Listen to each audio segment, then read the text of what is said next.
In this chapter, we need to understand, we'll be studying documents of trade. So there's a few significant things that we need to look at in this chapter.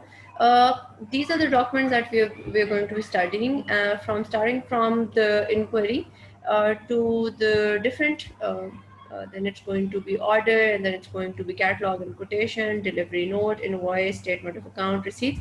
So some of them will be generated, some of them would be sent by the buyer to from the buyer to the seller, while others would be a response from the seller to the buyer. So we'll see that which one is being sent to whom and how it's being responded, and what is the significance of each one of the following.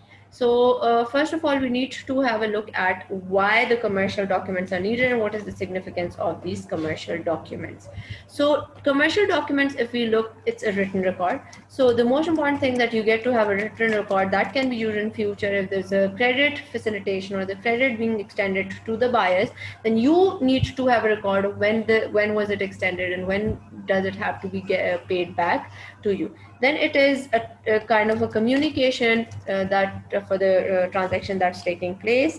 Then in order to provide avoid any mistakes from happening, if there's a bad debt, you need to know. Then it also provides right amount of information to the buyer about the product and to the seller about the buyer as well. So these are the things that become the core of the documents of trade.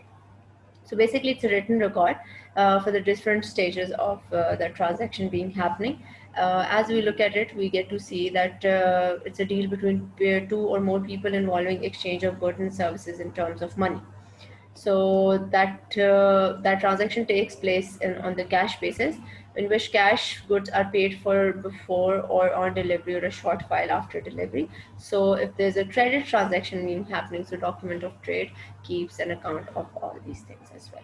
Now we move further towards studying each one of them one by one. So if we look at the inquiry stage, basically this is a document sent by the buyer to the seller in order to understand what about the product, and whatever information that the buyer needs from the seller, they're going to send this document to the buyer in order to ask them about the availability of the product, the quantity, the features, the price of the product, and how they have to make the payment and where would it be available. So this is the potential buyer is trying to find out about the specific product.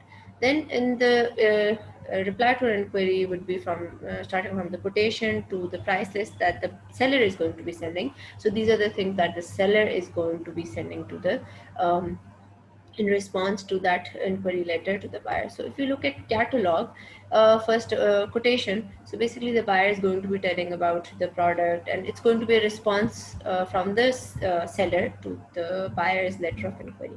Then price list is going to be about the price of that particular commodity and the name of that particular product, and then its availability.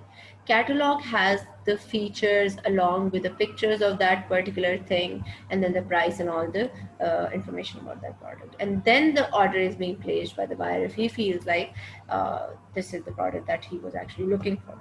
So if you look at the price list, it's a list of items sold by the trader together with their prices. So the goods that are going to be sold with the prices, and this is what the price list would include. These are the things that the price list is going to include. If we move further with it, we see more things towards these things. So we see that if you move further with it, we see that then comes catalog.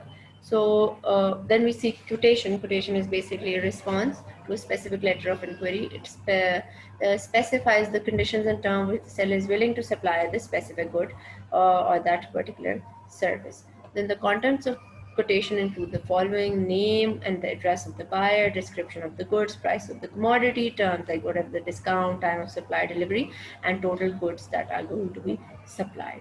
And then we come to have catalog. As we see catalog in our daily lives as well, which things that contain pictures along with it.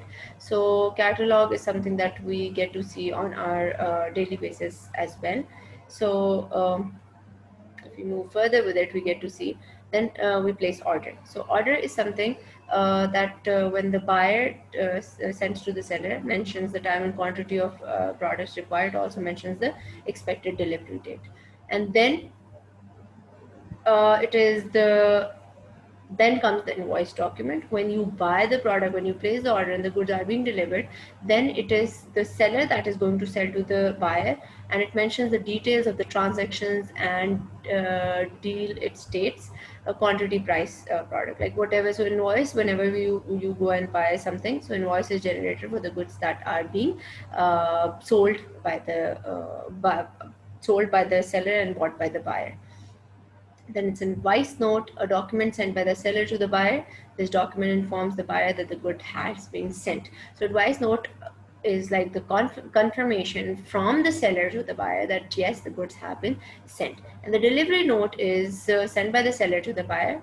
Okay, so advice note is something that is like informing about the product that it has been sent, whereas the delivery note is a document sent with the goods. This document is signed, it signifies that the goods have been received. So on the buyer's end is going to sign the document in order to assure and make sure that the goods have been received. So this is how we look at the goods and services when we're dealing with these statement when we're dealing with these statement of accounts.